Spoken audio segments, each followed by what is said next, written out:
Introduce చేసిన ఈ యాక్ట్ని, land titling యాక్ట్ని మీరేమంటారు? ల్యాండ్ రాగేసుకుంటారు, భూములు కొట్టేస్తారు, పాస్బుక్లు వాళ్ళ దగ్గర పెట్టుకుంటారు, భూములు తాకట్టు పెట్టేస్తారు, భూములు అమ్మేస్తారు. అసలు ఇంత నిస్సిగ్గుగా ఎలా మాట్లాడుతున్నారు చంద్రబాబు నాయుడు గారు అని నేను అడుగుతా ఉన్నా. ఇదే అసెంబ్లీలో మీ పార్టీ తరఫున పయ్యావుల కేసు ఏం మాట్లాడడం మీకు తెలీదా? బ్రహ్మాండమైన యాక్ట్ ఇది, ఉపయోగకరమైన యాక్టు, చాలా లేటుగా వచ్చింది, అద్భుతంగా ఉంది అని మాట్లాడిన సంగతి మర్చిపోయారా? అదే మోడీ గారు ఇక్కడికి వస్తా ఉన్నారు, అదే అమిత్ షా గారు వస్తా ఉన్నారు, రాజ్నాథ్ సింగ్ వస్తా ఉన్నారు. మరి ఆ రాజ్నాథ్ సింగ్ గారిని కానీ అమిత్ షా గారిని కానీ ఎందుకు అడగలేకపోతున్నారు మీరు? వాళ్ళ చేత ఇది పనికిమాలిన యాక్టు అని ఎందుకు చెప్పించలేకపోతున్నారు? అంటే ప్రతిదీ వక్రీకరణ. ప్రజలకు ఉపయోగపడినా, ప్రజలకు మేలు చేసేదైనా, ప్రజల ఆస్తులను రక్షించేదైనా మీ ఓట్ల కోసం రాజకీయం చేసి దాన్ని పనికిమాలిన దానిగా చిత్రీకరించేటటువంటి డ్రామాలు, నాటకాలు, కుట్రలు చేసే కార్యక్రమం మీరు చేస్తా ఉన్నారు. మీ పేపర్లు ఉన్నాయి, మీ ఛానల్ ఉన్నాయి కాబట్టి ఒకసారి మంచిదాన్ని కూడా చెడు అని చెప్పేసి ప్రచారం చేస్తే ప్రజలు ఎక్కడో అక్కడ ఒకడో ఇద్దరో నమ్మకపోతారు అనేటటువంటి కుట్రపూరితంగా మీరు ఈ వ్యవహారం నడిపిస్తా ఉన్నారు. ప్రజలు చూస్తా ఉన్నారు. పురంధేశ్వర్ ఏం మాట్లాడిందో తెలుసు, పయ్యావుల కేసు ఏం మాట్లాడాడో తెలుసు, ప్రధానమంత్రి ఏం మాట్లాడాడో తెలుసు, దీని మీద, ఈ యాక్ట్ మీద అమిత్ షా గారు ఏం మాట్లాడాడో తెలుసు. అయినప్పటికీ కూడా అవన్నీ మర్చిపోయి నిస్సిగ్గుగా మీరు ఇవాళ ఆంధ్రప్రదేశ్ లో రాజకీయాలు చేయడం చాలా చేతగాని రాజకీయాలు ఇవి. మీకు ఒక్క జగన్మోహన్ రెడ్డి గారిని ఎదుర్కోలేక ఆ నాయకుడిని, నిజాయితీ గల నాయకుడు, చెప్పిందే చేస్తాడు, అప్పుడు చెప్పాడు చేశాడు, ఇప్పుడు మళ్ళీ ఏం చేయబోతున్నాడో చెప్పాడు అది చేస్తాడు అనేటటువంటి ప్రజల భరోసాతో ముందుకు పోతున్న నాయకుడి మీద అనేక రకాలుగా కుట్రలు చేయడానికి అన్ని పార్టీలతో జతకట్టి ముందు 3 పార్టీలు పెడతారు, వెనకాల ఇంకో 3 పార్టీలు వేసుకుంటారు. కూటములుగా, ఒక కూటమి కాదు, కూటమిలుగా కుట్రలు చేస్తూ వస్తా ఉన్నారు. అయినప్పటికీ కూడా స్టార్ క్యాంపెయినర్లుగా ఇవాళ ప్రజలంతా కూడా జగన్మోహన్ రెడ్డి గారి వెనకాతలున్నారు. అవ్వతాతలు కానివ్వండి, అక్క చెల్లెమ్మలు కానివ్వండి, ఏదైతే యువత ఉందో అనేక రకాలుగా ఉద్యోగాలు సంపాదించిన యువత కానివ్వండి, రైతులు కానివ్వండి, బీసీ, ఎస్సీ, ఎస్టీ మైనార్టీలు కానివ్వండి, ఉన్నత వర్గాల్లో లబ్ధి పొందిన ప్రతి ఒక్క ఈబీసీ నాయకులు కానివ్వండి, ప్రజలు కానివ్వండి, ఇవాళ జగన్మోహన్ రెడ్డి గారికి మరి స్టార్ క్యాంపెయిన్లుగా ఉన్నారు. తస్మాత్ జాగ్రత్త, ఇప్పటికైనా సరే కళ్ళు తెరుచుకొని నిజాలు చెప్పండి, అబద్దాలు ప్రకటన చేయకండి, అబద్దాలతో మోసం చేయకండి. అమిత్ షా గారి మీద తిరుపతిలో రాళ్లేయించి నిస్సిగ్గుగా ఇవాళ మళ్ళీ వాళ్ళతో జతగట్టి మళ్ళీ మోసం చేయాలి అనేటటువంటి డ్రామాలు రక్తగట్టిస్తున్నావే. మీ మేనిఫెస్టోని చేత్తో కూడా పట్టుకోలా బీజేపీ నాయకులు, మేనిఫెస్టోని చేత్తో పట్టుకోలా. వాళ్ళకు తెలుసు నువ్వు మోసగాడమని. ఆయన ఫోటో ఇలా, మోడీ ఫోటో అక్కడ. మీరు కూటమి అంటారు, మళ్ళీ ఇదే కూటమి. కౌగులించుకుంటారు, కత్తులతో పొడుచుకుంటారు. వాళ్ళు మిమ్మల్ని నమ్మట్లా, పవన్ కళ్యాణ్ కూడా మిమ్మల్ని నమ్మట్లా. పవన్ కళ్యాణ్ ఎక్కడెక్కడ పోటీ చేస్తున్నాడో అక్కడ కూడా తెలుగుదేశం వాళ్ళు మాకు ఓట్లేరు అనేటటువంటి నమ్మకంతో పవన్ కళ్యాణ్ ఉన్నాడు.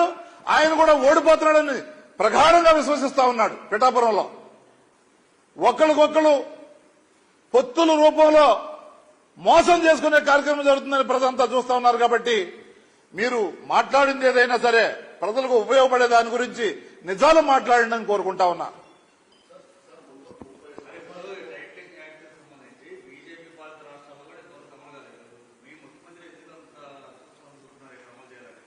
బీజేపీ పాలిత ప్రాంతాల్లో జగన్మోహన్ రెడ్డి గారు చేసినట్టు చేశారా?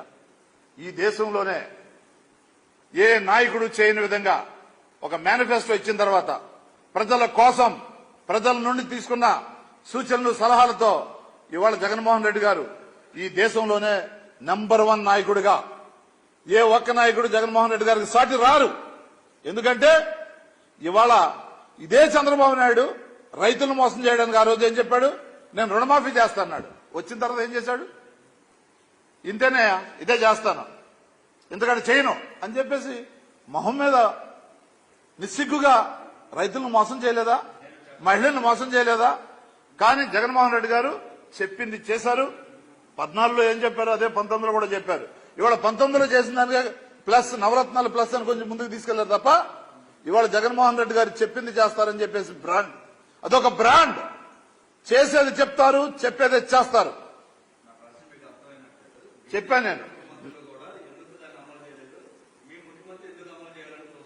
అమలు చేయగల అవకాశం ఉంది కాబట్టి, ప్రజలను రక్షించుకోవాల అవకాశం ఉంది కాబట్టి, ప్రజలను మోసం చేస్తున్న తీరు చూశారు కాబట్టి, భూముల్లో ఆ డాక్యుమెంట్స్ లో అన్ని కొన్ని అవకతవకలు ఉన్నాయి కాబట్టి, ఎవరైతే బలం లేని పేదవాడు గాని మధ్యతరగతి వాడు కానీ బీసీ గాని ఎస్సీ గాని ఎస్టీ గాని ఇవాళ దోపిడీ గురి కాపాడుతున్నాడు కాబట్టి దళారుల చేతిలో అవి ఉండకూడదు అనేటటువంటి కృతనిశ్చయంతో ఇవాళ జగన్మోహన్ రెడ్డి గారు దాన్ని చాలా స్ట్రిక్ట్ గా ఇంప్లిమెంట్ చేయాలి.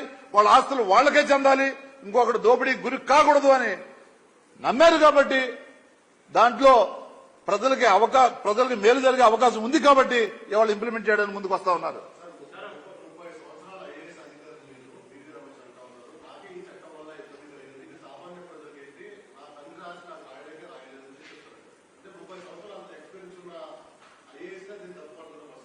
మీరు చెప్పిన దాన్ని బట్టి చూస్తే ఆయన ఇప్పటి వరకు ఉన్న చట్టాల ద్వారా లేదంటే ఇప్పటి వరకు ఉన్న యాక్ట్ ఏదైతే ఉందో దాని ద్వారా నష్టం జరిగిందని ఒప్పుకున్నాడు. అంటే ఈ యాక్ట్ ని మంచిది ఉపయోగపడుతుంది అని ఒప్పుకున్నట్టు ఆయన.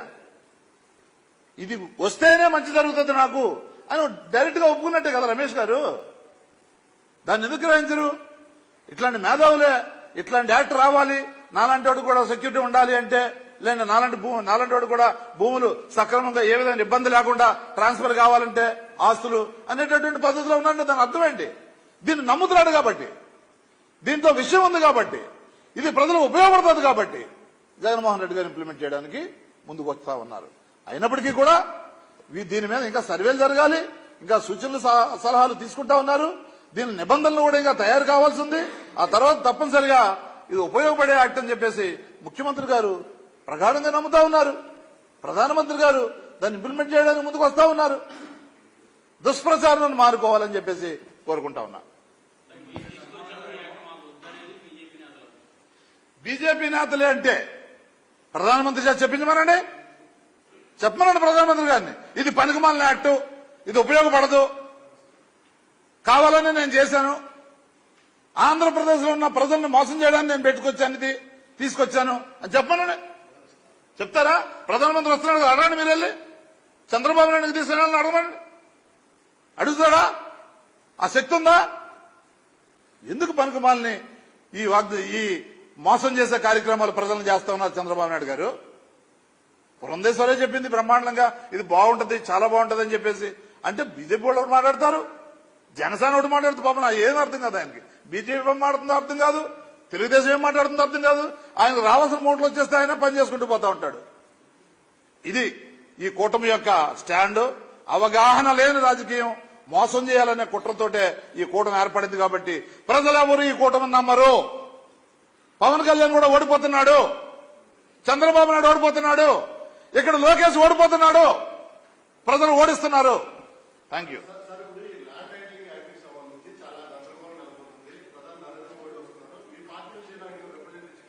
మా పార్టీ కాదు, ప్రభుత్వంగా దాన్ని బ్రహ్మాండమైన యాక్ట్ అని చెప్పేసి జగన్మోహన్ రెడ్డి గారు చెప్పారంటే దాని అర్థం ఏంటి? దమ్ముంటే ప్రధానమంత్రి గారిని చెప్పమనండి, అక్కడ చెప్పించమనండి. ప్రధానమంత్రి గారి చేత వీళ్ళని చెప్పించమనండి. ముఖ్యమంత్రి గారు ఎలా అంటున్నారండి, కొంచెం మీరు చెప్పండి సార్ అని అనండి. అప్పుడు ఏముంటుందో ఎలా ఉంటుందో చూస్తారు. ప్యాంట్లు తడిసిపోతాయి వీళ్ళకి, అడగలరా? ఎందుకంటే ఆయన స్వయంగా దీన్ని ఇంట్రడ్యూస్ చేశారు కాబట్టి తప్పనిసరిగా కూడా బ్రహ్మాండంగా ప్రజలంతా ఆదరిస్తా ఉన్నారు జగన్మోహన్ రెడ్డి గారిని. ఈ కూటమి చిత్తుగా ఓడిపోవడం ఖాయం. ఈ వీడియో కనుక మీకు నచ్చితే లైక్ చేయండి, మా ఛానల్ ని సబ్స్క్రైబ్ చేసుకోవడం మాత్రం మర్చిపోకండి.